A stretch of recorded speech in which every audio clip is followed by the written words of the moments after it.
This is a Patient Prism dashboard. We talk about micrometrics, and we know exactly, right? We know exactly, these are micrometrics. Of all the patients who could not get an appointment with us, didn't schedule an appointment, 50% of them there was no room on the schedule. So what does this tell me? I have a capacity problem. I don't have a marketing problem, right? That's the micrometric, right? Of 30% of patients had pricing issues, right?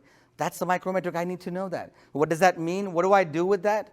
What do I do with that? I train my people to have better conversations around financing or discount clubs or membership plans, right? I can get my people to be trained based on what is happening in my particular office, right? That you need to really understand why a patient didn't book an appointment. We do it through AI. This is entirely done through AI today, right? And the computer figures out that this is the reason why people are not booking an appointment. The other thing we do micrometrics is we know exactly how many patients wanted what, how many patients wanted a single dental implant, how many people called us in pain. So imagine we had a DSO client. They got 50 phone calls in one office in 1 month, and 50 of those people were in pain. This was over a 3-month period, and they could not schedule 30 of them. So so that AI gave us what insight? Insight that, man, you have no room on you have no column that has room for emergencies at all. People who need the most amount of dental care, that's insight, right? So now what my foresight is, I'm going to predict, I'm going to say that next time a patient in pain calls me, I'm going to make sure that they have a nice little column somewhere every single day where I'm going to put them in. That's what I call insight. Insight, and then the foresight is, I'm going to make sure all these people who are in pain are able to get in. Question? How does it know? Is it listening to the phone call?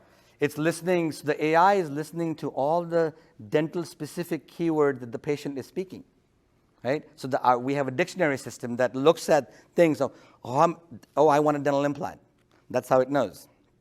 And so that's how it works. So you've got to have these micrometrics, because then, or that micrometric tells me 5 dental implants, right? It says 5 on the top. So I know 5 patients for that period wanted dental implants. Then I go back to my AdWords agency and say, how much did we spend on that implant ad group? Well, it's $5,000. Really? So, and I feel really good about myself, because the implant marketing agency told me that we got 100 clicks. Ooh, I'm really happy about 100 clicks. Well, why did 5 patients call us then? Right? And of those, how many did show up? Right? So my cost per lead over is $1,000. Depending on who showed up, my cost per acquisition could be $2,000. And you have no idea. You have no idea. You're just spending more money to try to get people in. That's the power of AI, to know this in real time. Know this stuff in real time. And man, $2,000 cost of acquisition, unacceptable. We've got to fire the guys that are doing that. Right? Not personal.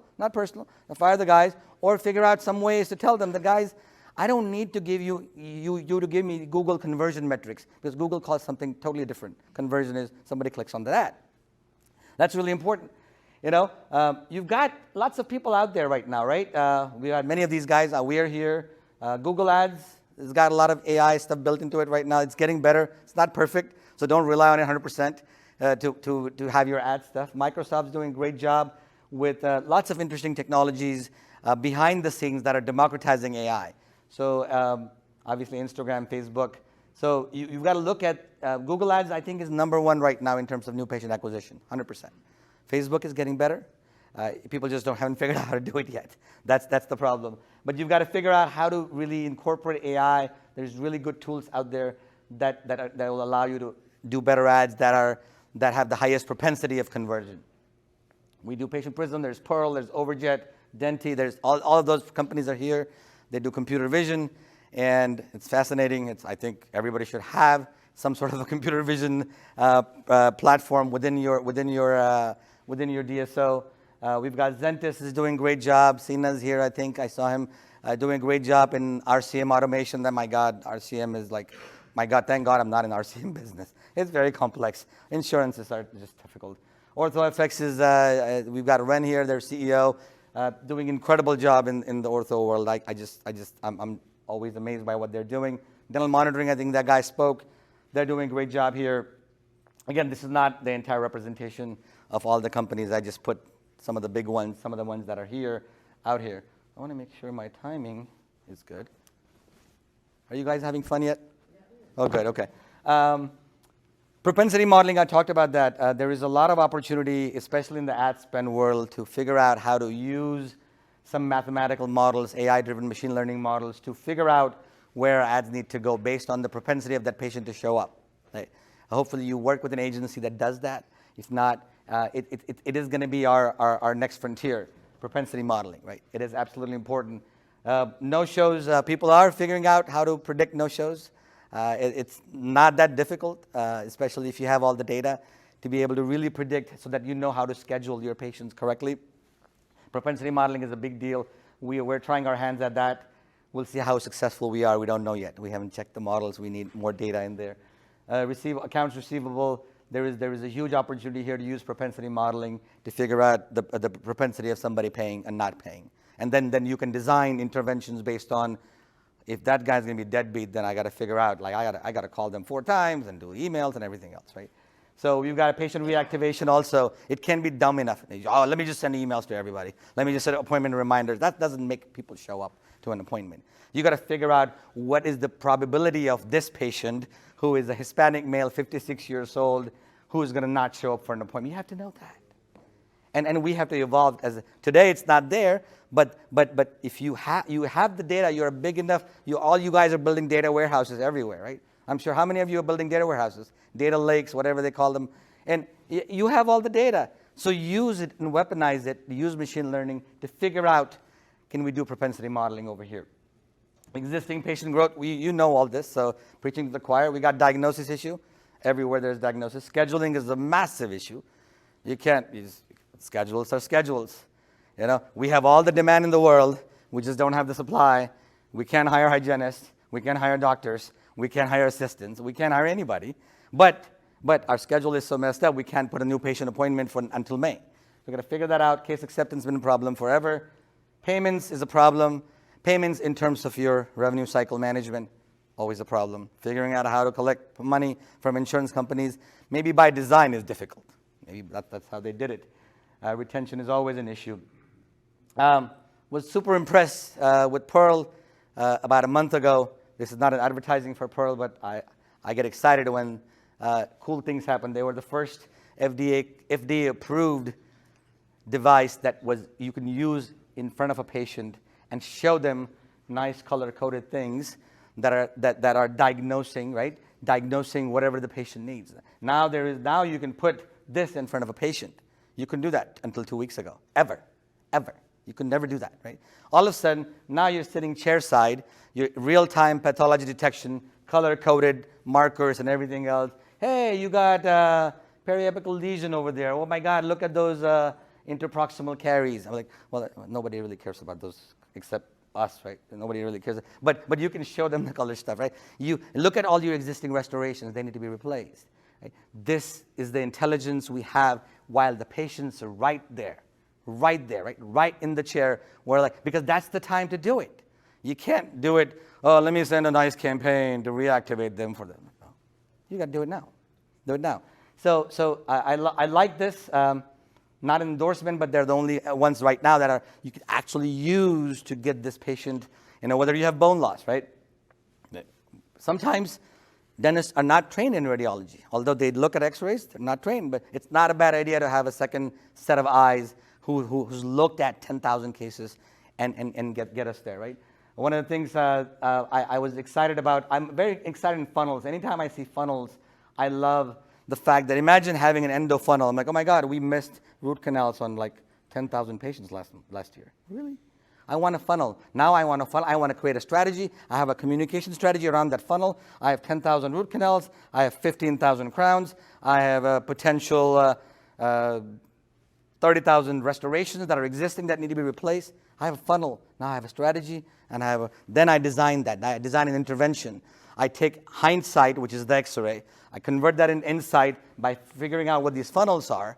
Then I create a strategy, and I convert that into action. That is the power of AI, to actually do it, right? To actually do it. Does this make sense? Wonderful. This is Dentist. They're an interesting platform. I like them a lot. How many? I did bring the statistics, actually. By the way, see, now I did my homework. 11% of claims are denied. 4% of payments are lost due to inefficiencies.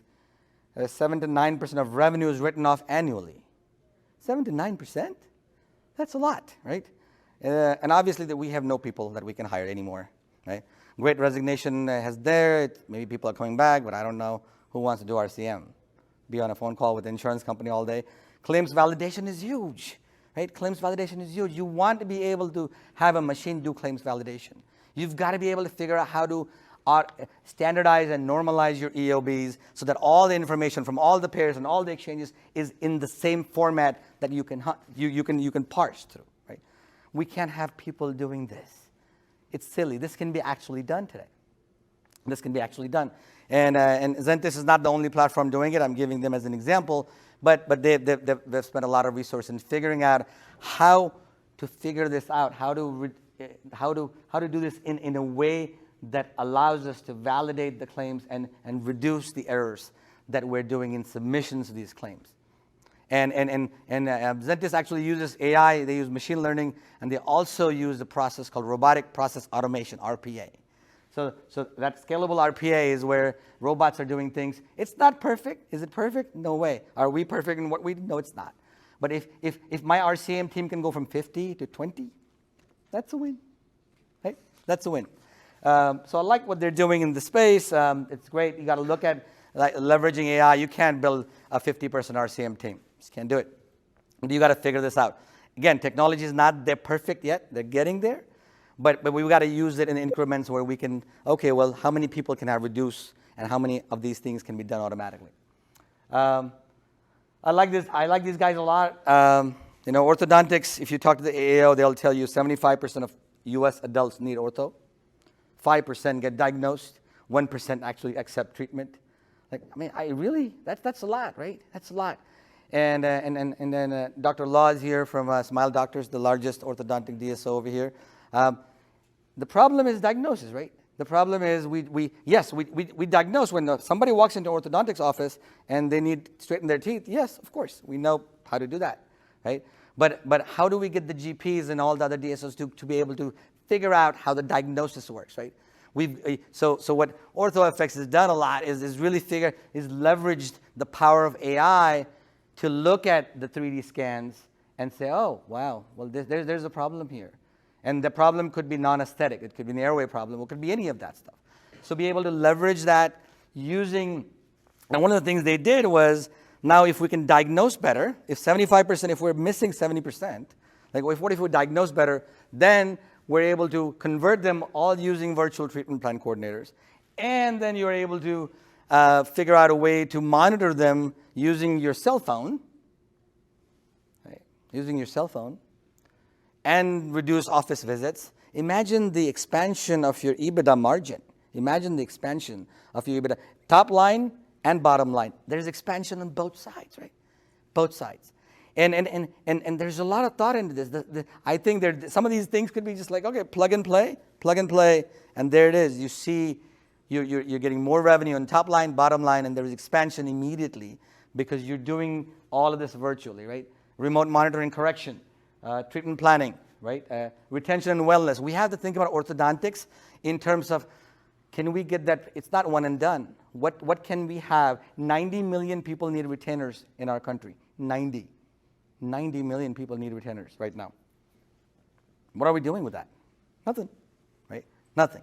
And where does the retainer go, right? Can the retainer be used to collect saliva and figure out the 19 other biomarkers or 1,500 biomarkers that are in the saliva that can be used to predict other disease?